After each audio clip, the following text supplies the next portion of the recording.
What's up, everybody? Welcome back to the channel. And look, folks, the coping and the seething is still continuing on, as you would expect from the left. Now we've got some election deniers, for goodness sakes, coming from the other side, coming from the left.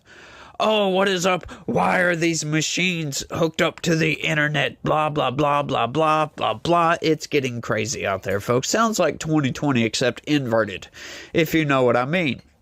But the blame game is being turned up to 11 at this point. Some people have actually come to grips with what the Democratic Party means to people, what they represent, and that they represent a losing agenda.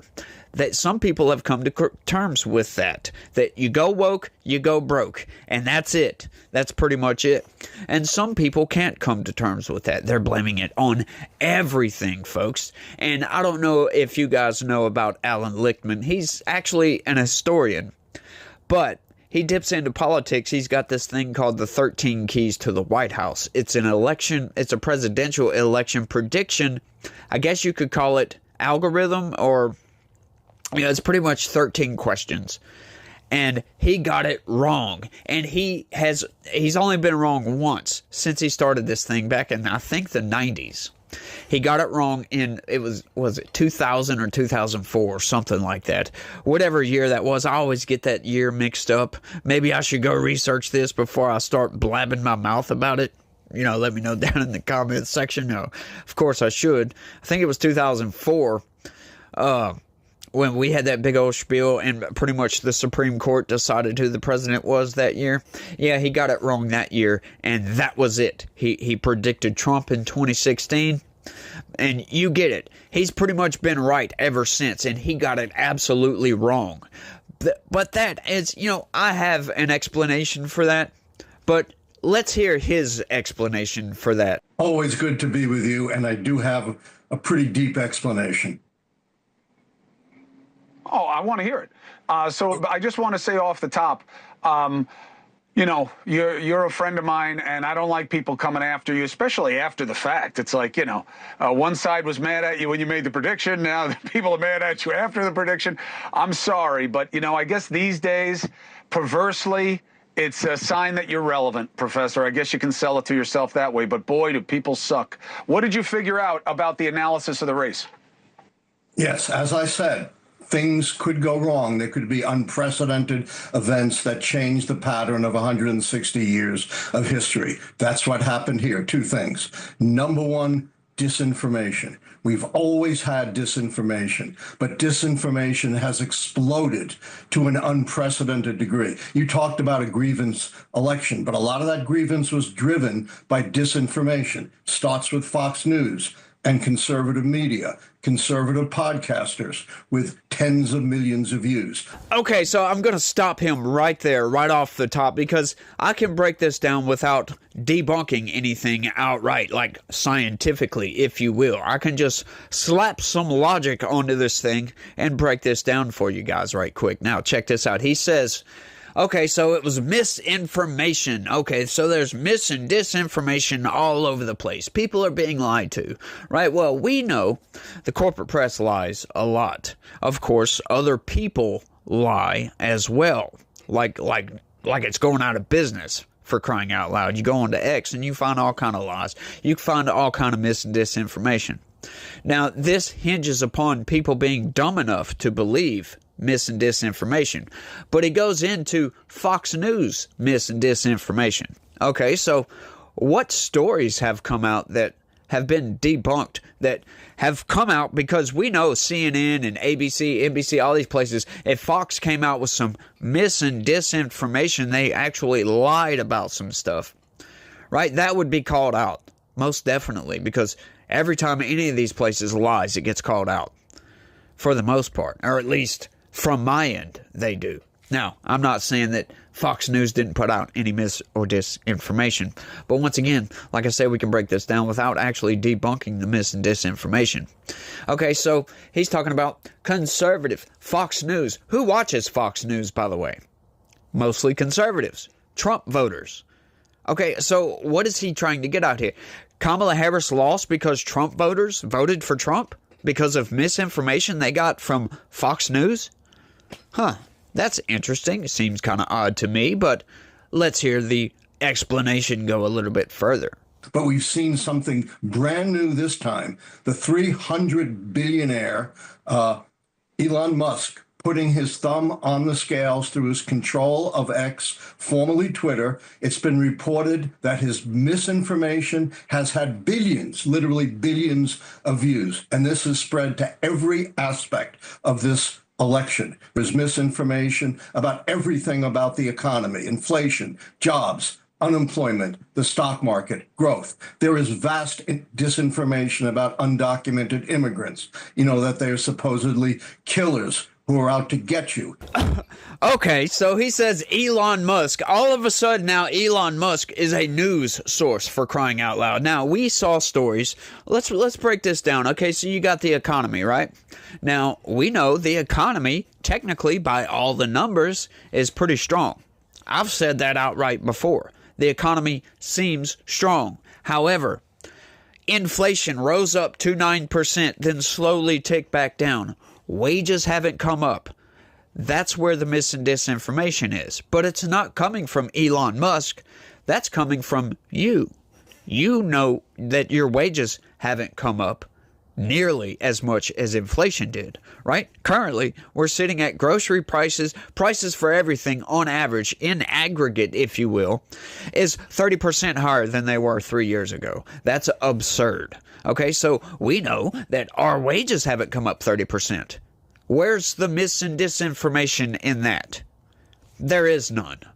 Now, you can lie about the economy all you want, but once again, how many moderates and leftists are actually going to Elon Musk for news, are actually going to X for news and getting lied to about the economy, instead of actually going to the grocery store and seeing that they can't afford rent, they can't afford milk, they can't afford butter, they can't afford their electric bill, they can't afford their car note or insurance or anything else, prescription drugs, what have you. That has nothing to do with mis and disinformation, but has a lot to do with how people view the economy, right? The economy can be doing just as good as anybody else's economy, right? It can be the best economy in the world, which, once again, by all the metrics, it is. But once again, the mis and disinformation comes in, right? CNN, MSNBC, and all these places, they lie. But that's not going to tell you the economy is doing good, because you're hearing from these people, oh, the economy is great. But you go to the grocery store, and that tells a totally different story. That's not mis and disinformation, guy. I am sorry. And blaming your screw up on Elon Musk, really? Talking about immigration, right? We just had a story come out a few months ago. Now, I could see how a lot of people may not have seen this. And this is why I try to tell you guys, smash that subscribe button, hit the like button, and share these videos anywhere and everywhere you can. Right? They put out a report listing the numbers of murderers and sexual abusers and all this other, just criminals. Lists of how many criminals are in this country currently illegally.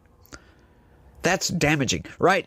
And that's not mis and disinformation. That's actual numbers coming from the government that was reported on by the corporate press, right? We've seen the video of all these immigrants coming across the border. Now, that him talking about the immigration situation, that hinges upon criminals, right? He says something about, the criminality with criminal aliens is very, very low. It's actually less than U.S. citizens. Well, that's not true.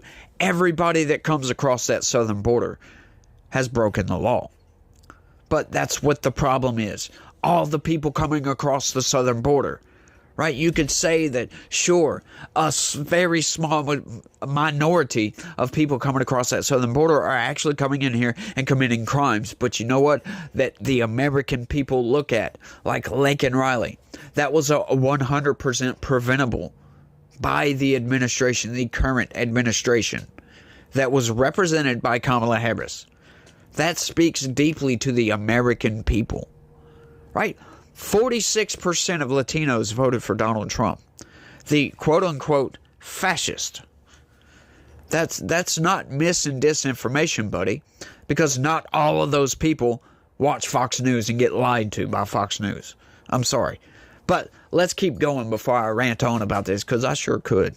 The other thing that's unique about this election is the explosion of elements that have always been present, the dark side of American history, but that have been agitated to an unprecedented degree in this election. And I'm talking about racism, misogyny, xenophobia, anti-Semitism, with a woman of color being a particular target. And these things cross ethnic and racial lines. The first xenophobic law in America goes all the way back to 1798.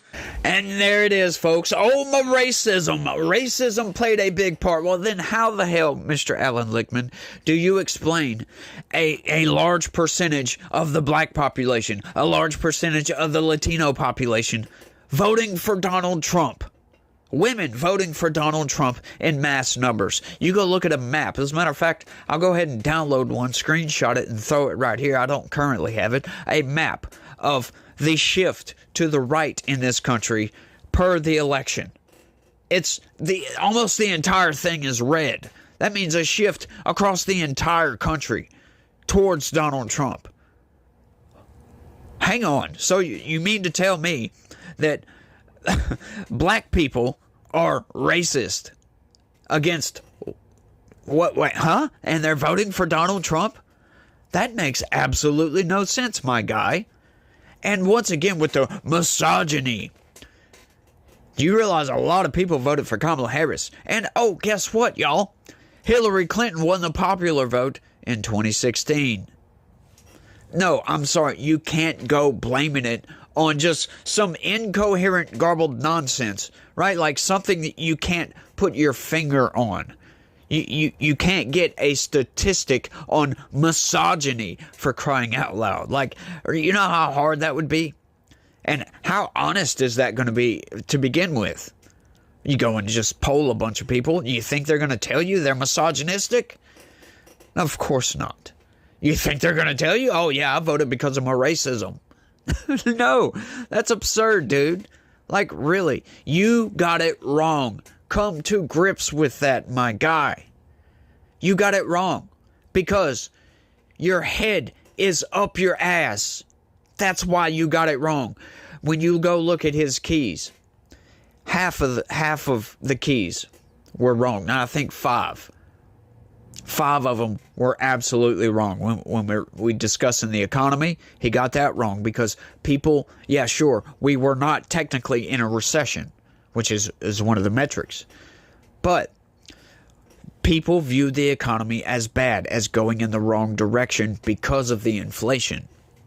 Because people are getting beat over the head by grocery prices and everything else. That's something he didn't factor into his keys to the White House.